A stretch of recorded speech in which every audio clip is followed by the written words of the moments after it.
नमस्कार, मैं आपके साथ अंकित मिश्रा और आप देख रहे हैं हमारा विशेष कार्यक्रम हेलो इंडिया। और इसी के साथ खबरों की कर लेते हैं शुरुआत। तो दिल्ली के दंगल में कल भारतीय जनता पार्टी ने बड़ी बहुमत हासिल कर ली है, यानी पूर्ण बहुमत की सरकार बनाने की तरफ अब भारतीय जनता पार्टी आगे बढ़ रही है। दिल्ली में 27 साल बाद बीजेपी की बम्पर जीत हुई है।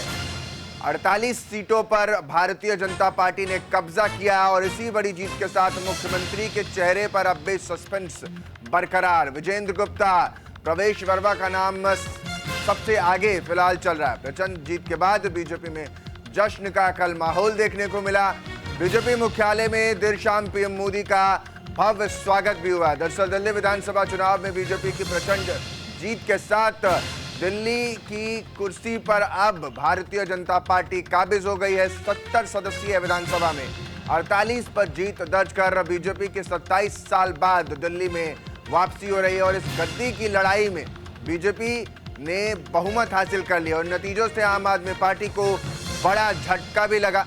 दिल्ली चुनाव रिजल्ट पर बीजेपी मुख्यालय में खूब जश्न का माहौल देखने को मिला। पीएम मोदी भी शनिवार शाम बीजेपी हेडक्वार्टर पहुंचते हैं, जहां उनका भव्य स्वागत किया गया। बड़ी जीत के बाद दिल्ली में बीजेपी की सरकार बनने जा रही है, लेकिन सीएम फेस पर अब भी संशय बरकरार है। हालांकि बीजेपी कभी भी चुनाव जीतने के तुरंत बाद सीएम फेस का ऐलान नहीं करती है, लेकिन वाकई इस तरह की जब खबरें आई तो राजधानी के जो सूखापन था राजधानी में बीजेपी के लिए, वो उसने समेट दिया। जिन वादों की दरकार दिल्ली वासियों को थी, उस पर एतबार दिल्ली ने जता दिया है और बीजेपी की सरकार की तरफ अपना फैसला सुना दिया है।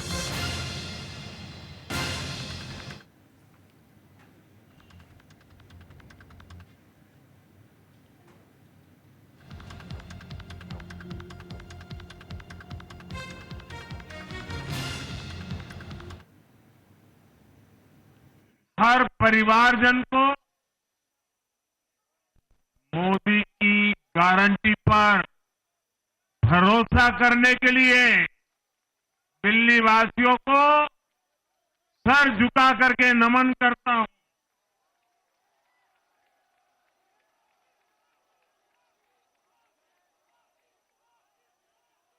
मैं दिल्ली वासियों का आभार व्यक्त करता हूं। साथियों, दिल्ली ने दिल खोलकर हमें प्यार दिया।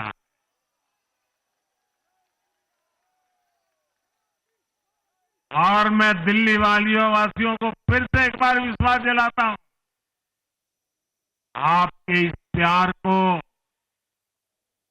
सवा गुना करके विकास के रूप में हम लौटाएंगे।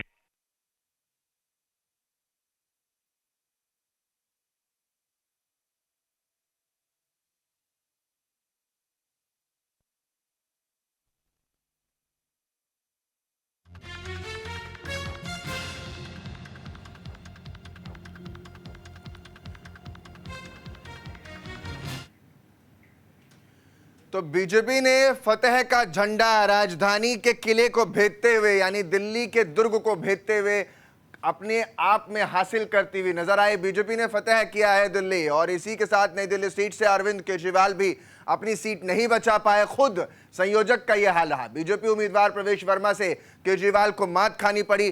जंगपुरा सीट से मनीष सिसोदिया, जो कि उप मुख्यमंत्री दिल्ली सरकार रहे हैं पूर्व में, वो भी हार जाते हैं। इतना ही नहीं, कालका जी सीट से सिर्फ सीएम आतिशी, जो कि कार्यवाहक सीएम है, वो ही जीत पाती हैं। अरविंदर सिंह लवली गांधीनगर सीट से जीत जाते हैं।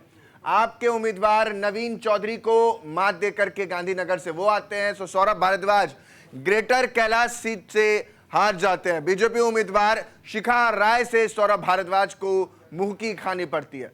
सतीश उपाध्याय मालवीय नगर से जीते हैं। आप उम्मीदवार सोमनाथ भारती को हरा करके मालवीय नगर भी इनके हाथ से चला जाता है। करनैल सिंह सकूर बस्ती सीट से जीतते हैं और सारा जो समीकरण है वो ही बदल देते हैं। तो यानी अब ये जो आप दिल्ली की इमारतों को देख रहे हैं, दिल्ली को बड़ा खूबसूरत शहर कहा जाता है, क्योंकि यहाँ ऐतिहासिक से लेकर ऐतिहासिक धरोहर तो है ही, और इन्हीं के साथ खूबसूरत अंदाज में दिल्ली राजनीति करती भी नजर आती है।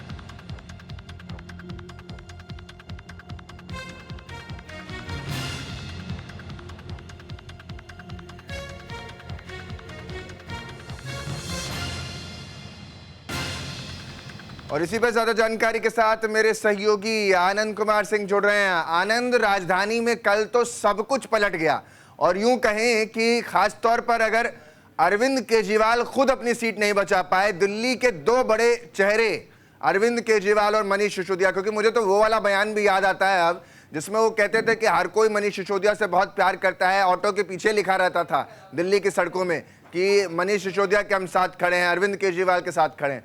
लेकिन जब बटन दबाने गई दिल्ली तो उसने साथ छोड़ दिया अरविंद केजरीवाल और मनीष सिसोदिया को। क्या फैक्टर रहे होंगे जिस पर ये बड़ी जीत बीजेपी को मिली और हार का सामना दिल्ली सरकार को करना पड़ा?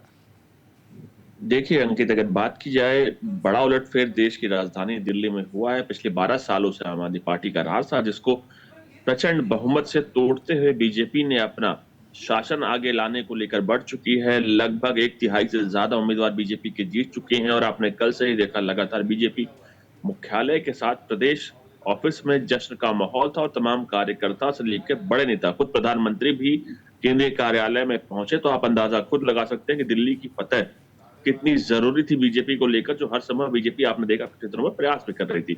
कई बड़े नेताओं को प्रवास कराया गया, कई स्ट्रेटजीज लाई गई प्रवास के दौरान, पूर्वांचल से लेकर तमाम मुद्दे गिनाए गए। लेकिन अब की बार देखा गया, जो आम आदमी पार्टी कहीं न कहीं बीजेपी के चक्रव्यूह में फंस गई और पहला ऐसा चुनाव रहा जहां सीधे तौर पर आपने देखा कि आम आदमी पार्टी जो प्लान कर रही थी वो पूरी तरह से विफल हुआ। कई बड़े नेता हारे, चाहे आप केजरीवाल की बात किया, चाहे मनीष सिसोदिया, चाहे सौरभ भारद्वाज, लेकिन तमाम बड़े बड़े नेता, चाहे बड़े नेताओं की बात किया, तो आप सीधे तौर पर कहीं ना कहीं ये बड़ा चुनाव था और आम आदमी पार्टी से बुरी तरह से हारी है। पहली बार ये चुनाव ऐसा रहा जहां आम आदमी पार्टी अपने वॉलेंटियर से ज्यादा विश्वास बाहर के लोगों पर करा था, उसने जिसका खामियाजा उसको उतरना देखना पड़ा कि चुनाव में हार मिली। पहला ऐसा चुनाव रहा जहां आम आदमी पार्टी ने अपने जो लोग थे, अपने नेता थे, वो छोड़ के जो गए, उसका सीधे तौर पर नुकसान उसको देखने को मिला कि सीधे वो नुकसान उसको सीटों पे हुआ, सीटों पे बड़े बड़े नेता उसका हार गए। कहीं ना कहीं स्ट्रेटेजी फेलियर रहा आम आदमी पार्टी को। अगर एक स्ट्रेटेजी फेलियर इनके लिए होता है, आम आदमी पार्टी के लिए, दूसरा क्या कांग्रेस के साथ कलह, या यूं कह लें कि अगर गठबंधन हो जाता तो जिन सीटों पर कांग्रेस ज्यादा एक्टिव रही, सीलमपुर हो या अन्य सीटें हैं, वहां पर भी आम आदमी पार्टी को हार का सामना करना पड़ा। तो एक बड़ा फैक्टर कांग्रेस भी निकल कर सामने आती है। अगर संगठन में चलते तो शायद यूं न सिमट जाते। जी बिल्कुल, एक बड़ा फैक्टर ये सामने देखने को मिल रहा है। जो आप अगर वोट परसेंट देखें तो बीजेपी का जो है 50 से ज्यादा है, तो उसके साथ जो आम आदमी पार्टी का वोट परसेंट है 48% है, लगभग आसपास में है। कांग्रेस का देखें तो कांग्रेस का भी अच्छा खासा वोट परसेंट सामने देखने को मिल रहा है।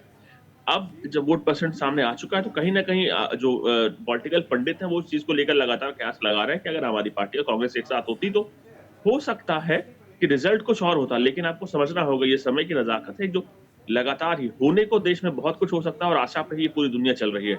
तो कहीं ना कहीं अगर ये दोनों साथ होते तो कुछ और होता, तो बीजेपी की स्ट्रैटेजी कुछ और होती और कहीं ना कहीं आम आदमी पार्टी की कुछ और वर्किंग होती, तो तमाम चीजें कुछ और होती। लेकिन इतिहास इस चीज की गवाही देता है कि अगर जब भी विपक्ष जिस प्रदेश में बढ़ता है तो सीधे तौर पर बीजेपी को फायदा होता है। और आपने एक बार फिर देखा, जहां विपक्ष बढ़ा सीधे तौर पर बीजेपी अच्छे खासे मार्जिन से निकली है।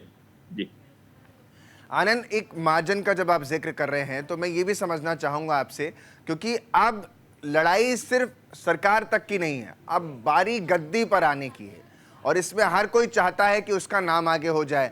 प्रवेश वर्मा तो लगातार एक सीएम फेस के तौर पर, एक तरीके से कहें, पीछे के डोर से हमेशा उन्होंने कोशिश की और हर नेता चाहता है। अब ये जो सीएम सस्पेंस है उसको कैसे तोड़ा जाएगा और नया मुख्यमंत्री दिल्ली को कौन मिलता हुआ नजर आएगा?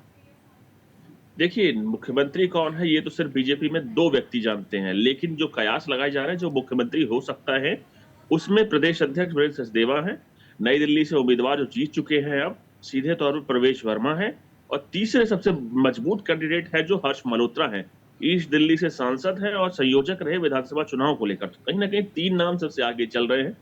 हो सकता है इनमें से कोई एक मुख्यमंत्री बन सकता है। लेकिन इस फॉर्मूले में भी जा सकती है बीजेपी? एक छोटा सा रिएक्शन क्या इस पे भी जा सकती है कि एक सीएम और 2 डिप्टी सीएम बना करके जो समीकरण है राजनीतिक, वो यहाँ पर कोशिश करे कि समेटा जाए, स्थिर किया जाए? बिल्कुल अंकित, आपने सही कहा। बीजेपी का ये फॉर्मूला लगातार रहा और एक बार फिर राजधानी में भी देखने को मिल सकता है। मैंने कल नेताओं से बात की तो वो चीजें कहीं ना कहीं दबी आवाज में सामने निकल के आनी शुरू हो चुकी है कि दिल्ली में एक मुख्यमंत्री होगा और 2 उप मुख्यमंत्री होंगे। तो कहीं ना कहीं अभी आपको इसके लिए थोड़ा सा वेट करना पड़ेगा, लेकिन जो आवाज है नेताओं की वो धीरे धीरे कहीं ना कहीं आपको देखना होगा कि कार्यकर्ताओं के सपने होते हैं जिसको पार्टी पूरा करने को लेकर हर संभव कोशिश करती है, और बीजेपी ने इसको पूरा करने को लेकर एक नया फॉर्मूला निकाला है, एक मुख्यमंत्री और 2 डिप्टी सीएम। तो हर वर्ग को, क्योंकि देखिए दिल्ली देश की राजधानी के साथ कहीं ना कहीं बड़ी बिल्कुल, और पावरफुल ये सेंटर फॉर्मूला होता है। हो सकता है कि आनंद, बिल्कुल आप सही कह रहे हैं कि दिल्ली में भी इस्तेमाल किया जाए। बहुत बहुत शुक्रिया आनंद तमाम जानकारी के लिए।